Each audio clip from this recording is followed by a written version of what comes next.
നിസ്കരിക്കാൻ പോയപ്പോ സുരുവേലി പള്ളി നമുക്കറിയും വിശാലമായ പള്ളിയാണ്. ആയിരക്കണക്കിന് ജനങ്ങൾ നിന്നാൽ പോലും അവസാന ഭാഗം അവിടെ കാലിയാണ്. അങ്ങനെയുള്ള പള്ളി നിറഞ്ഞു കവിഞ്ഞിട്ടുണ്ട്. സംഘടനയുമായി ബന്ധമില്ലാത്ത പലരും പറഞ്ഞത് സംഘടനയിൽ പ്രവർത്തിച്ചത് കാണിച്ചിട്ട് മരിച്ചുപോയ ആളാണ് നൗഷാദ് എന്ന്.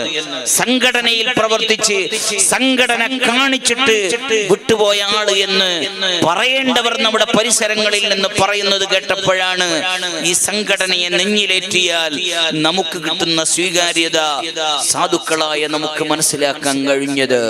അശ്അരിയ സഖാഫിയാകുന്ന എനിക്ക് ഈ പ്രിയപ്പെട്ട കൂട്ടുകാരനായ നൗഷാദിനെ എത്ര പറഞ്ഞാലും മതി വരുന്നില്ലെങ്കിൽ കൂടെ കൂടിയ സഹപ്രവർത്തകരായ SSF-കാർ, മീറ്റിംഗിൽ കൂടിയ SSF-കാർ, മീറ്റിംഗിൽ ചർച്ചയ്ക്ക് കൂടിയ SSF-കാർ, അതിനുവേണ്ടി ബാനർ കെട്ടിയവർ, അതിനുവേണ്ടി ഫ്ലക്സ്